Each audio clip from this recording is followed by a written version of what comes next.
قتل حسین اصل میں مرگ یزید ہے، اسلام زندہ ہوتا ہے ہر کربلا کے بعد۔ کربلا کی سرزمین پر جو جنگ ہوئی وہ جنگ نہ تو شخصی جنگ تھی اور نہ تخت و تاج کی جنگ تھی، اگرچہ یزیدیوں کا گمان یہی تھا، لیکن دراصل یہ جنگ حق و باطل کے درمیان جنگ تھی۔ تو سوال یہ پیدا ہوتا ہے کہ اس حق و باطل کی جنگ میں فتح کس کی ہوئی، جیت کس کی ہوئی؟ کوئی یہ گمان کر سکتا تھا کہ یزید نے امام حسین کو شہید کر دیا، آپ کے جانثاروں کو شہید کر دیا، آپ کے چاہنے والوں کو شہید کر دیا، اس لیے یزید کی جیت ہوئی، یزید فاتح ہوا، یزید کامران ہوا؟ لیکن یہ بالکل درست نہیں، بلکہ اسے سمجھنے کے لیے اگر فتح و کامیابی اور شکست و ناکامی کے صحیح معنی اور مفہوم پر توجہ دی جائے تو اس سوال کا جواب واضح ہو جاتا ہے۔ فتح و کامیابی یہ نہیں کہ انسان اپنی جان بچا لے، دشمن کو ہلاک کر دے،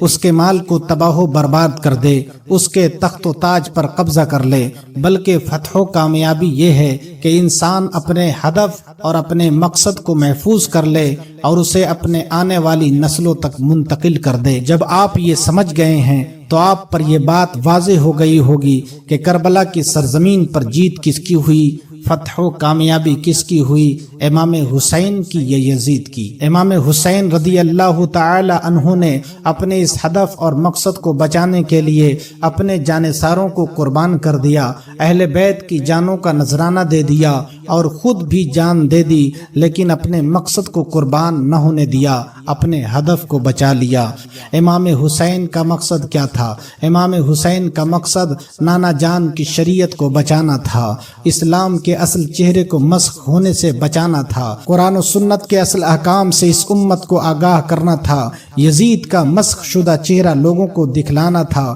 یزید کی دریدہ ذہنیت اور اس کے ناپاک چہرے سے پردہ ہٹانا تھا، اور امام حسین رضی اللہ تعالیٰ عنہ اس میں 100% کامیاب ہو گئے۔ یزید اور یزیدیوں نے اپنی گندی ذہنیت سے یہ سمجھ لیا تھا کہ ہم نے حسین کو شہید کر دیا ہے، ان کے جانثاروں کو شہید کر دیا ہے، ان کے اہل بیت کے نونہالوں کو شہید کر دیا ہے، اس لیے فتح و کامیابی ہماری ہوئی۔ لیکن اس وقت سے لے کر آج تک اور آج سے لے کر قیامت تک سارا زمانہ کہتا تھا، کہتا ہے اور کہتا رہے گا کہ حسین کل بھی زندہ تھے، حسین آج بھی زندہ ہیں اور حسین قیامت تک زندہ رہیں گے۔ یزید کل بھی مردہ تھا، یزید آج بھی مردہ ہے اور قیامت تک مردہ رہے گا۔ زندہ دل فاتح ہوا کرتے ہیں، مردہ دل کیا خاک فتح پاتے ہیں، مردہ دل کیا خاک فتح پاتے ہیں۔